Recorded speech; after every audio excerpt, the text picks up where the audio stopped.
नमस्कार. माझं पुस्तक विश्व या आपल्या यूट्यूब चॅनलवर आपल्या सर्वांचे मनःपूर्वक स्वागत.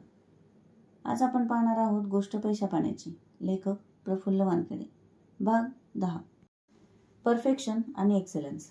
आर्थिकदृष्ट्या यश मिळालं की गुंड मवालीही हिरो ठरतात व अपयशी झालो की आपण चांगल्यालाही साधं सिंहावलोकनही करू देत नाही.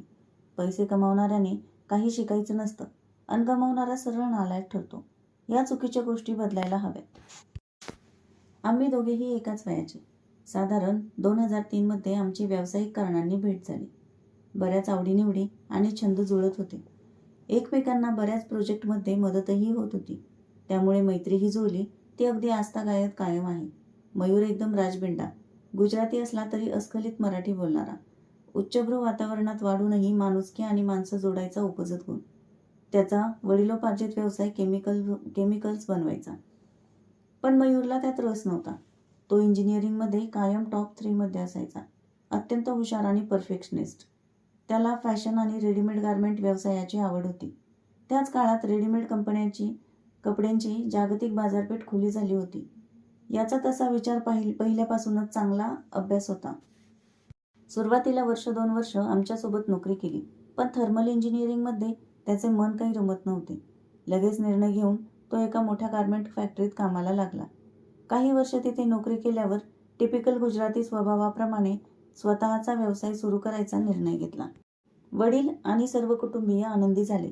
त्याने साधारण 2007 मध्ये डोंबिवलीला MIDC मध्ये मोठी जागा खरेदी केली.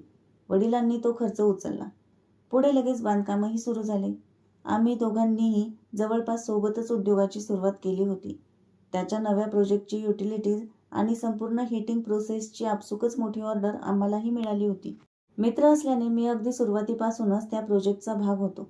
त्या काळात तो जवळपास 4 एकरवर फॅक्टरी टाकत होता. घरचे प्रचंड मोठे आर्थिक पाठबळ, आई-वडिलांचा विश्वास आणि याची बुद्धिमत्ता, कष्ट घेण्याची तयारी. पुढे बांधकाम सुरू झाले. ते फारच अवाढव्य होते याची मला जाणीव झाली. त्याला एकदा विचारले असता त्याने काही चीनमधील आणि काही तिरपूर म्हणजेच तामिळनाडू जागतिक दर्जाचे तयार कपड्यांचे उत्पादन येथे होते. येथील मोठ्या फॅक्टरींचे फोटो दाखवले. याप्रमाणे आपल्याला करायचे आहे हेही पटवून दिले. जवळपास 1-1.5 वर्ष त्याचे बांधकामच सुरू होते. त्यात 4-5 वेळा तरी मेजर बदल झाले. पाडापाडानी लेआउट बदलला. सर्व मशिनरी इम्पोर्टेड. त्यामुळे डिलिव्हरी आणि इन्स्टॉलेशनलाही खूप वेळ लागत होता. इंजिनियर्सही परदेशातून येत होते. याला एकदम सर्व परफेक्ट लागायचे. थोडी जरी चूक झाली तरी खूप चिडचिड करायचा. अगदी कित्येक वेंडरला तो शिवीगाळ करून सरळ काढून टाकायचा. पूर्वी तो असा नव्हता. पण जो उशीर होत होता त्यामुळे त्याचा ताबा सुटायचा. त्यामुळे त्याच्या एकंदर सर्वच कामांवर परिणाम होत होता. हे सर्व होत असताना त्याचे फायनान्शियल प्रॉब्लेम सुरू झाले होते. कारण जमीन खरेदीसाठी घरातला पैसा वापरला असला तरी बांधकाम, मशिनरी आणि इतर सर्व बँक लोनवर सुरू होते. परत खूप चांगले आणि मोठे करायचे. या नादात सिव्हिलवर नको तेवढा खर्च झाला होता. बराच वेळा हे होतेच. अगदी घराच्या फर्निचरच्या वेळी आपण सुरुवातीला हात मोकळा सोडतो आणि शेवटी पैशांची तंगी सुरू होते. सांडपाणी प्रक्रिया, सरकारी परवानग्यांचे प्रचंड खर्च, त्यात पुन्हा लाल फितीचा कारभार, त्यात अतिरिक्त खर्च. पुढे तर अगदी ट्रान्सफॉर्मर बसवायलाही पैशांची जुळवाजुळव करावी लागत होती. मी हे सर्व पाहत होतो. वेळोवेळी त्याला कमीत कमी सेटअपमध्ये होईल तेवढे प्रोडक्शन एका बाजूला सुरू कर असे वारंवार सुचवत होतो. परंतु त्याला सर्वोत्कृष्ट आणि सर्वोत्तमच हवे होते. त्यात तो अजिबात कॉम्प्रोमाइज करायला तयार नसायचा. त्याचे वडीलही बऱ्याचदा हतबल व्हायचे. परंतु याचा आत्मविश्वास इतका होता की तेही शांत व्हायचे. पुढे बँकेला समजावून सांगून काही सेटिंग करून कर्ज वाढवून घेतले. अतिशय सुंदर आणि प्रचंड मोठी अशी ती फॅक्टरी सुरू झाली. वेळ लागला पण मयूरला अगदी हवी तशीच. परंतु जो प्रोडक्शन लोड त्यांनी गृहीत धरला होता तो काही मिळेना. काही आठवडे तर लोड नसल्याने कामगारांना बसून पगार द्यावा लागला. खरे तर या दरम्यान अनेक लोकांनी आजूबाजूला छोटे छोटे युनिट सुरू करून प्रचंड स्पर्धा तयार केली होती.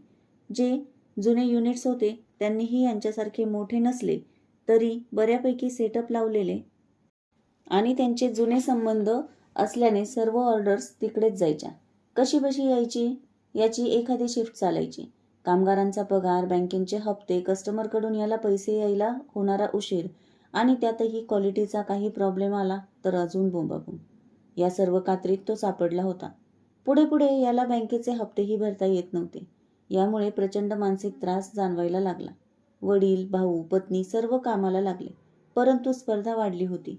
बँकेचा तगादाही वाढला होता आणि उत्पादनही नसल्याने काही दिवसात त्यांना ते युनिट बंद करण्यावाचून पर्यायच उरला नाही. परफेक्शन आणि एक्सलन्सच्या लढाईत परफेक्शन हरले होते. दुसरी गोष्ट म्हणजे आर्थिक गणितं ही ऊन, पाऊस आणि सावलीच्या खेळासारखी सतत बदलत असतात. बेंजामिन फ्रँकलिन म्हणतात, change is the only constant in life. One's ability to adopt to those changes will determine your success in life. Mayur त्या काळात कोणतेही बदल स्वीकारायला तयारच नव्हता. त्याने जे चित्र मनात बनवले होते त्याचप्रमाणे तो जात राहिला आणि यातच काळाने त्याचा घात केला. कारण तो फॅक्टरी लावून तयार झाला तोपर्यंत त्या धंद्याची गणितं पूर्ण बदलली होती. तिसरी महत्त्वाची गोष्ट, खरे पैसे कमावण्याची, ग्राहक जोडून ठेवण्याची वेळ होती. तेव्हाचा मौल्यवान वेळ त्याने इन्फ्रास्ट्रक्चर बनवण्यात घालवला. त्याच काळात थोडे थोडे प्रोडक्शन सुरू केले असते तर तो बाजारात गुडविल बनू शकला असता, क्वालिटी चेक करू शकला असता आणि पुढे अधिक व्यवसायही करू शकला असता.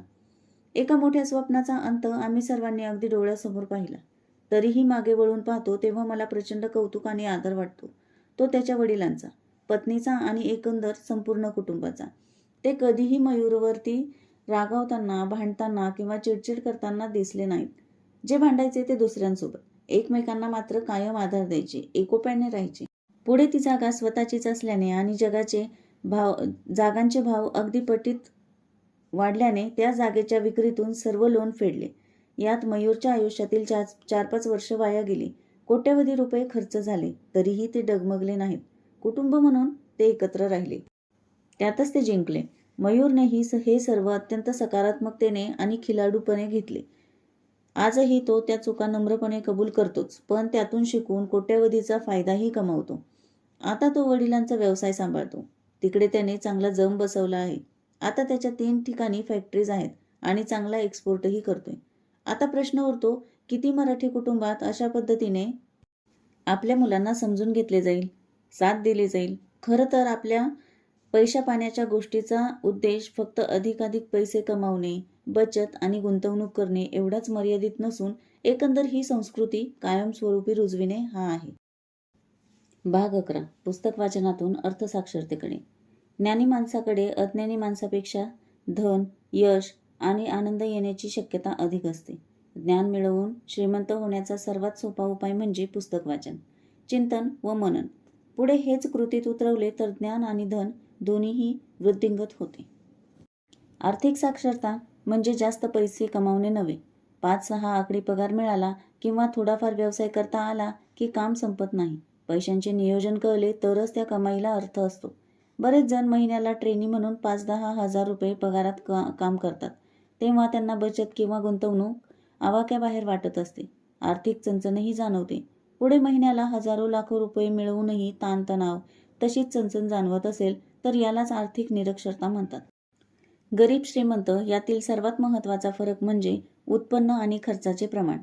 माझ्या मते गरीब तो माणूस जो महिना हजार ते लाखो रुपये कितीही कमवू द्या, सर्व खर्च करून मोकळा होतो. श्रीमंत तो जो उत्पन्नाला बचत, गुंतवणूक आणि गरजेचा खर्च असा समान विभागतो. हे शिकण्यासाठी आपल्या देशात सध्या तरी प्राथमिक किंवा माध्यमिक शाळेत अभ्यासक्रम नाही, परंतु सरकार आणि संबंधित यंत्रणेने आता हा विषय शालेय अभ्यासक्रमात समाविष्ट करण्याची गरज आहे. आर्थिक साक्षर होण्यासाठी पहिला आणि महत्त्वाचा विषय म्हणजे वाचन.